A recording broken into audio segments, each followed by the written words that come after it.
রাসূল সাল্লাল্লাহু আলাইহি ওয়াসাল্লাম হাউজে কাউসারের সামনে দাঁড়িয়ে থাকবেন। আকাশের তারা যত বেশি, তার চেয়ে বেশি হবে পানপাত্র, গ্লাস। তো নবী সাল্লাল্লাহু আলাইহি ওয়াসাল্লাম সবাইকে হাউজে কাউসারের পানি পান করাবেন। ওই দিন অন্য কোনো ব্র্যান্ডের পানি চলবে না, শুধু হাউজে কাউসারের পানি চলবে। মাম পানি, প্রাণ পানি, এসব পানি নাই, শুধু হাউজে কাউসারের পানি।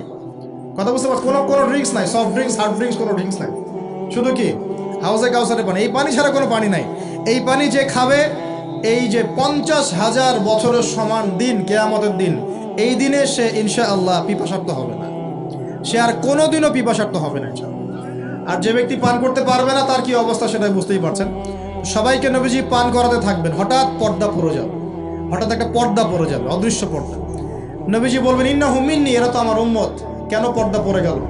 আল্লাহ পাক জানিয়ে দিবেন, ইয়া রাসূলুল্লাহ সাল্লাল্লাহু আলাইহি ওয়াসাল্লাম, ইয়া নবী আল্লাহ, হে আল্লাহর নবী, আপনি জানেন না, ইন্নাকা লা তাদরি, আপনি জানেন না, মা আহদাসু বা'দাকা, আপনার ইন্তেকালের পরে এরা আপনার শরীয়তের মধ্যে কত নতুন নতুন বেদাত চালু করেছে, কত নতুন নতুন আমল চালু করেছে, আকীদা চালু করেছে, এটা আপনি জানেন না।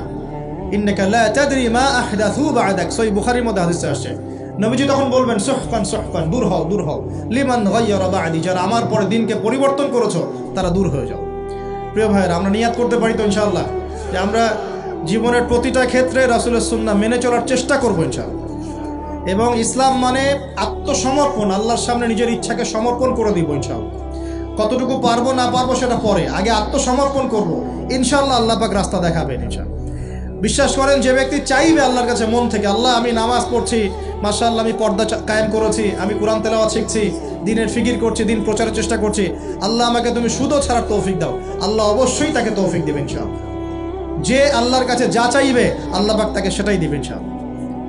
একটা প্রবাদ আছে যে মানুষকে সে কারণেই সৃষ্টি করা হয়েছে, যে উদ্দেশ্যে সে, মানে যে গন্তব্যে সে ধাবিত হবে, ওই কারণেই মানুষকে সৃষ্টি করা হয়েছে। যদি আমরা জান্নাতের দিকে ধাবিত হতে চাই, দেখবেন ওই কাজগুলোকে আল্লাহ আপনার জন্য সহজ করে দিয়েছে। এটা হবে ইনশাআল্লাহ। আপনি শুধু একবার মন থেকে আল্লাহর দিকে ফিরে আসেন, আল্লাহ আপনাকে সময় দিবে, আল্লাহ আপনাকে রিজিক দিবে, আল্লাহ আপনাকে ওস্তাদ দিবে, আল্লাহ আপনাকে বন্ধু দিবে, আল্লাহ আপনাকে পরিবেশ দিবে, আল্লাহ আপনাকে দিন শেখা সহজ করে দিবে, হালাল রিজিকের পথ করে দিবেন, নেককার স্ত্রী দিবেন, নেককার সন্তান দিবেন, আল্লাহর পথে কাজ করার ট্র্যাক দিবেন, সবই আল্লাহ ব্যবস্থা করে দিবেন ইনশাআল্লাহ। এইটা ডিপেন্ড করে কার চাওয়া কত প্রগাঢ়, এর উপর ডিপেন্ড করে। যে যত বেশি জোর খাটিয়ে আল্লাহর কাছে চাইতে পারবে, আল্লাহ পাক তাকে তত বেশি দিবে ইনশাআল্লাহ। তবে দিবেন, এটা 100% ফিক্স করে রাখে ইনশাআল্লাহ। আল্লাহ পাক আমাদের সবাইকে পরিপূর্ণ মুসলিম হওয়ার তৌফিক এনায়েত করুন। প্রিয় ভাইরা, যেখানে ছিলাম, আইয়ামে জাহিলিয়াতে এমন শিরক ছিল, 1 নাম্বার। 2, আইয়ামে জাহিলিয়াতে ঠিক এমনই সুদ ছিল। আমাদের সমাজে সুদ আছে না? এরকম সুদভিত্তিক অর্থনৈতিক সিস্টেম ছিল আইয়ামে জাহিলিয়াতের মধ্যে। 3 নাম্বার ছিল মাদক। আমাদের সমাজে মাদক আছে না? মাদকের ছড়াছড়ি নাই। এখনকার যুব সমাজের 3টা বড় প্রবলেম। কয়টা? 3টা। একটা হচ্ছে পর্নোগ্রাফি। একটা কি? পর্নোগ্রাফি। অলমোস্ট এভরিবডি, সবাই পর্নোগ্রাফিতে আসক্ত, অলমোস্ট এভরিবডি।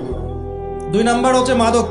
এই যে মাদকের সাথে সবাই না হলেও সমাজের একটা বড় অংশের যুব সমাজ কিন্তু আসক্ত হয়ে আছে। 3 নাম্বার হচ্ছে ফ্রি মিক্সিং, মানে নারী পুরুষের অবাধ মেলামেশা। এই সমস্যাগুলো যুব সমাজকে আজকে গ্রাস করে খাচ্ছে। এরপরে আরও কিছু প্রবলেম আছে, যেমন বেকারত্ব, হতাশা, জীবনের উদ্দেশ্য থেকে বিচ্যুত হয়ে যাওয়া, পারিবারিক চাপ, মিউজিক, তারপরে বন্ধুদের, খারাপ বন্ধুদের পাল্লায় পড়া, সঙ্গদোষ, কিশোর গ্যাং, এরকম কিছু প্রবলেমস আছে। তবে যুবকদের সমস্ত প্রবলেমস সলভ করার জন্য আপনারা অনেক ট্র্যাক দেখাতে পারেন। আমি আমার জায়গা থেকে মাত্র 2টা সলিউশন দেবো। কয়টা ভাই? এই 2টার উপর আমল করেন। 40 দিন আমল করবেন। কয়দিন? প্রেসক্রিপশন করছি, মাত্র 40 দিন। যদি 40 দিন আমল করার পরে যুব সমাজ এখান থেকে বের না হতে পারে, তারপরে আমার সাথে যোগাযোগ করেন।